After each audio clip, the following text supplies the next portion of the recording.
All right. Hello there, Winwood Baptist Church family. I am so glad that you are taking the time to watch the midweek Bible study for the week that began on Sunday the 7th.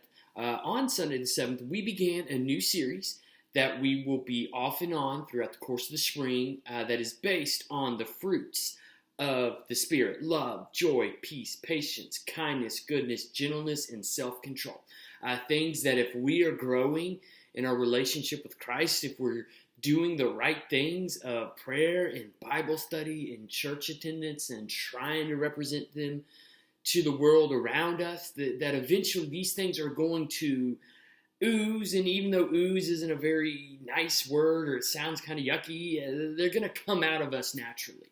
That if we really are becoming more like Christ, we really will become more loving. We really will have more gentleness about us, more self-control about us, that these things will naturally happen. But we also don't want to wait passively on these things to happen, that these are factors of evidence that we belong to Christ. And when the world looks at us, they should see these things. And even though the world around us, they may not automatically connect them with the fact that we're a Christian, but what they ought to do is be able to go, you know what, there's something a little bit different about that guy, and different in a good way. I mean, there's something unique about him, and that uniqueness is attractive to a world who needs to be loved, a world who feels like they're getting kicked around, and they need someone to be gentle with their spirit, or at least to not be harsh with their spirit, as many people in our world are living through harshness from around them. So we started that new series, and love is the fruit of the Spirit that we will look at on February 14th. So it was not designed just so that would fall on Valentine's Day, but it did. So great. We'll all be extra loving on Valentine's Day this year if we are able to make it Sunday morning and talk about that fruit of the Spirit. But another reality about that is that a couple weeks ago, when I preached on the fact that God actually holds us to a very high standard in our lives, love was a major part of that God really expects us as Christians to be very loving people, not just to our family, not just to our best friends, not just to the people that are like us, but to everybody. That God expects for Christians to be loving to everyone. And so I did a significant portion of my sermon on love that week. And so as I looked at that week to come up, with it being so close to that, I decided that it would be good for us to hear a different teaching on love, or a different perspective on how to teach on love. So Pastor Cody's preaching on the 14th. And so I'm excited to sit there and learn from him. Anytime I get to hear his preaching, I always leave encouraged and challenged, and I know you will as well. And so while he's preparing for his talk on love as something that needs to be increasing in us as we grow in our relationship with the Lord, I get to do the midweek Bible study. And so really without having a theme or something I'm going through, which when we're on a normal schedule and I'm teaching in the middle of the week, I often do have a series that I go through on Wednesday nights as well. And with that not happening right now, my mind turned to simply, what's something I've learned recently? What can I pass on to my church family that God has taught me? And I tell you what, church, within the last week of me recording this, I was reading my Bible just as part of my regular spiritual devotional time, and I read across an incredible passage about something that was recorded by Moses about how God led them out of Egypt. Began in January with the goal of reading the Bible through in 2021, and I'm so far pretty well on track with my plan. And so right now I'm going through the Exodus, and when the children of Israel leave slavery in Egypt. And it's fascinating something that God said, and I'm gonna read out of Exodus chapter 13, verses 17 through 22. It says, "When Pharaoh let the people go, God did not lead them along the road to the land of the Philistines, even though it was nearby. For God said, the people will change their minds and return to Egypt if they face war. So he led the people around towards the Red Sea along the road of the wilderness. And the Israelites left the land of Egypt in battle formation. Moses took the bones of Joseph with him because Joseph had made the Israelites swear a solemn oath, saying, God will certainly come to your aid. Then you must take my bones with you from this place. They set out from Succoth and camped at Etham on the edge of the wilderness. And the Lord went ahead of them in a pillar of cloud to lead them on their way during the day, and a pillar of fire to give them light at night, so that they could travel day or night. The pillar of cloud by day and the pillar of fire by night never left its place in front of the people. See, we talk so much about the reality, the biblical truth that God has a plan for our lives, that as individuals, God looks down at Tim Lawson and says, I know what I want to do with you. I know what I want to accomplish through you, Tim. I've got a plan for your life. And that's not just because I'm a pastor or I work vocationally for the Lord. That's true of every believer in every time and every place, that God has a plan for their life. But something that leads us to is the truth that we mess up a lot in life. And we do things that take us maybe further away from God's best for our lives. We continue in a lifelong pattern of sin or of blowing it in God's eyes. And then we have to look at that. Okay, does that ruin God's plan for our lives? No, it doesn't.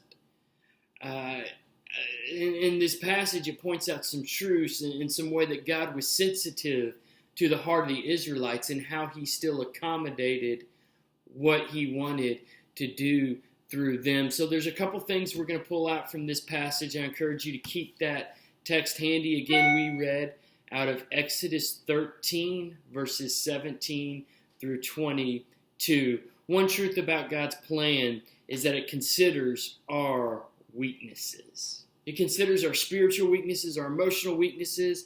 It foreshadows or understands where we're going to mess up, where we're going to make mistakes, times we're going to be terrified, times we're going to be courageous, times we're just going to be obstinate.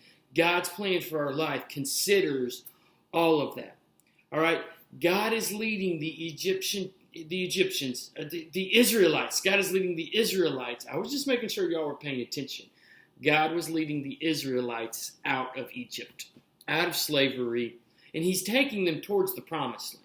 Now, what we know about the rest of the story, it's going to take them decades to get there, but that they're heading to the same place all along. They're heading there, and the shortest route, the route that was readily available, was the route that would have been along the land of the Philistines, right? There was a natural road or natural path that took them by the land of the Philistines. Now, if we read the rest of Scripture, and we talked about the Philistines before as a church, they were continual opponents to God's work in the Israelites' life. Just a common enemy that they had show up in the ministry of David, show up in the ministry of Samson, and in other times we see them in the book of Judges and whatnot.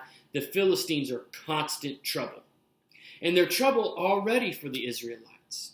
And what God understood about them is that, you know what, there's this road, and this road is right here, and it's close, and it's readily available, and they could take that to the promised land. But if they face war, their spirits are going to be crushed, and they're going to be ready to go back to Egypt. That they're going to be so terrified of war with the Philistines that they will turn back. And what God does, instead of just making them stronger, or instead of just making them muscle through it, instead of saying, Israelites, can't you just get on board with what I'm doing here? Can't you just see what's going on and trust me? And instead of having a chastising spirit or a spirit of just do what I say, God has a sensitive spirit. He says, children of Israelites, I know you're going to be scared. My precious people, I know your hearts are going to be terrified if you feel like you're getting ready to face war. So instead of passing you by the land of the Philistines and exposing you to that, I'm going to take you a different way, even though it's not the most direct way. God's plan factors in the weakness of our spirit, the way our hearts can be discouraged. It factors in the sin we're going to commit and the way that's going to adjust or bring consequences into our lives. God's plan for our life factors in our humanity and our weakness, and it works around them and through them. Now, church, I don't want us to take an arrogant or nonchalant approach to our sin and weakness and say, well, hey, I know God can work through it, so I don't really have to deal with it. It's not like that. No, we should still avoid and resist the temptation to sin in every possible way. We should still work to discipline our spirits to trust the Lord when our spirits may be failing weak. We should do all of those things. But church, we also want to have peace in the fact that when we get it wrong, when we're scared, when it's hard to trust the Lord, when we are obstinate, that doesn't ruin God's plan for our lives, because God has already planned accordingly for those things. So we don't aim to add to them, and we do aim to detract them or subtract them from our lives. But when we can't, we rest in the fact that God's plan factors in the fact that we're humans. We're going to get it wrong. We're going to be scared. We're going to struggle to trust the Lord. All those things that we know to be true, God already sees them, and He's already working around them and through them. A unique aspect of God's specific plan for our lives is that it considers our weakness. It's also true that it overrides human thinking.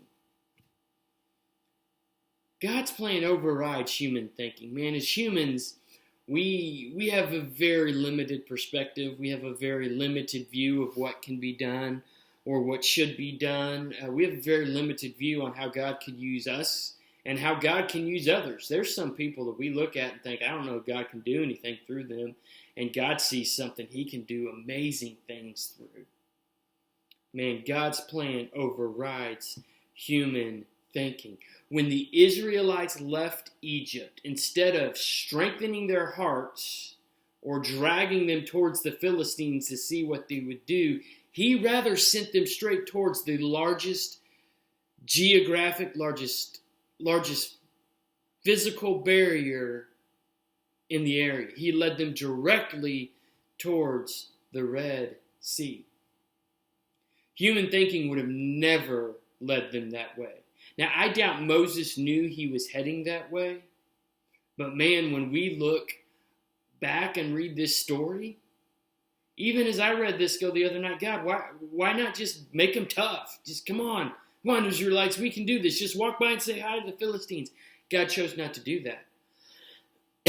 Excuse me, God rather said, I'm just going to take you right towards the Red Sea. Because God knew that when they came up to the Red Sea, He'd just part the water. Because God's not limited by physical barriers. God's not limited by man-made issues. God's not limited by anything. And He's sure not confined by what we think is possible or doable. God's plan is not limited to human thinking. God's plan overrides human thinking. And when God's plan, when we're looking for a natural way or an easy way, God says, no, there's a better way. When we see nothing but barriers and failure, God says, I've got a way through this. God's plan overrides human thinking. And when we in our human eyes look at something and say it can't be done, It's not possible. God, what were you doing? God says, this isn't a problem for me. Just like the Red Sea wasn't a problem from God. God didn't break a sweat parting the Red Sea. God just did it because he's that powerful and good of a God. Okay? God's plan overrides our greatest dreams and our biggest fears, everything that we can think of. In every ways that our thinking is limited, God's plan is not. God's plan overrides human thinking. It didn't make sense to march towards the Red Sea, but that's where God's plan took the children of Israel. And what he's doing in your life may not make sense to you, but just rest assured, his plan isn't based on human thinking or what makes sense to us. It's based on his thinking. Third truth is that God's plan is directed by his presence. As a child, I watched the Indiana Jones movies, and they were very fascinating. Harrison Ford played Indiana Jones, an archaeologist, professor figure, and he had to go on these wild adventures, figuring clues out, obscure maps, all these things that were hard to put together and piece together. And he'd think he'd have it figured out, then he wouldn't. And now there's been movies made since then to where, characters have to fit all these pieces together that they can find to get to the end.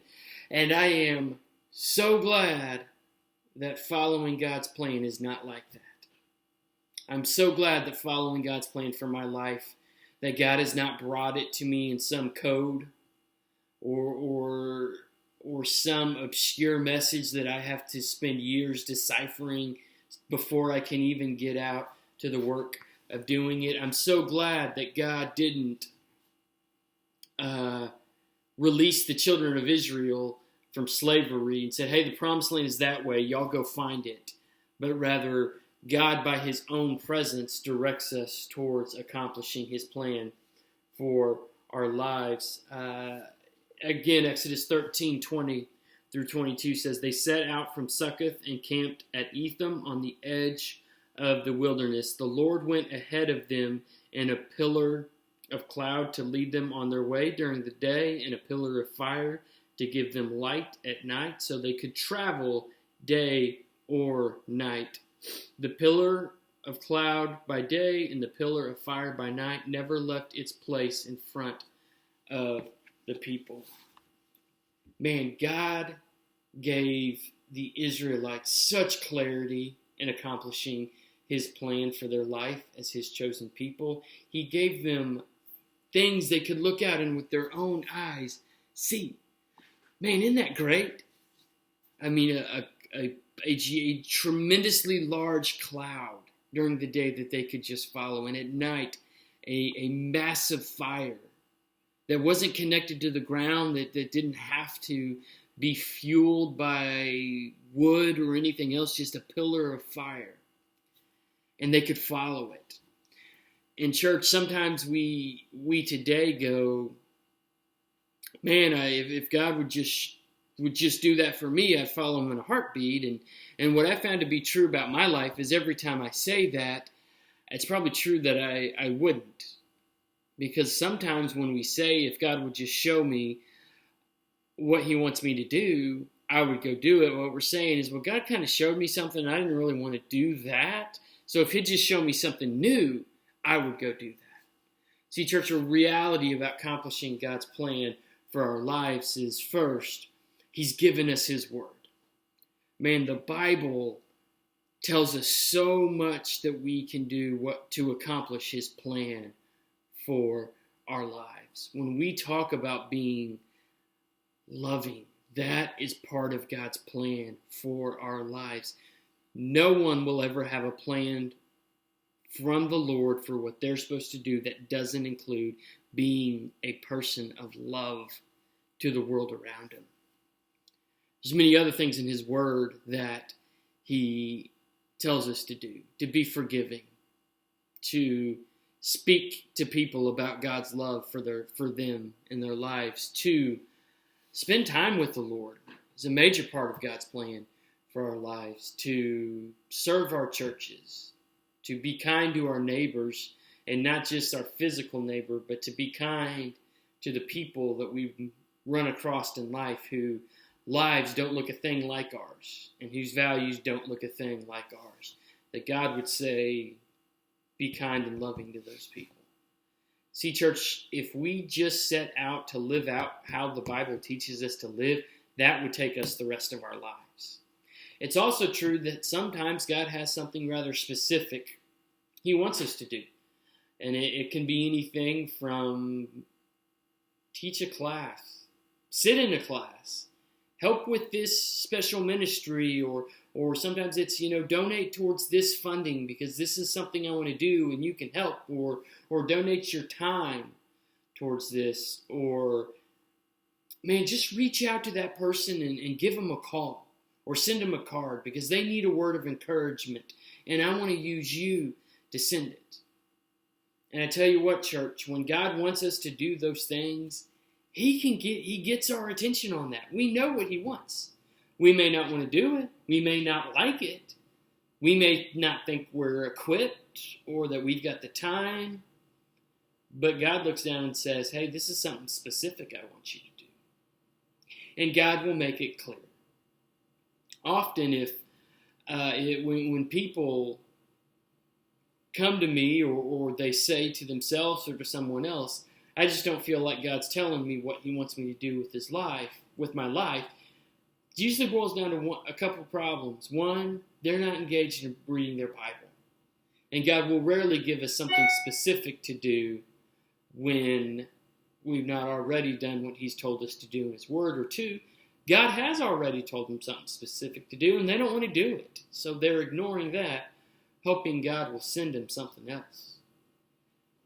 Church, God's presence and God's clarity direct us towards His plan for our lives.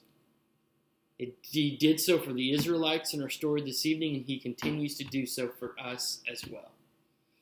Again, church, thank you so much for taking the time to listen in on our midweek Bible study. I hope you have a great week, and I hope we will join together Sunday morning to talk about and hear Pastor Cody teach us about the fruit of the Spirit of love.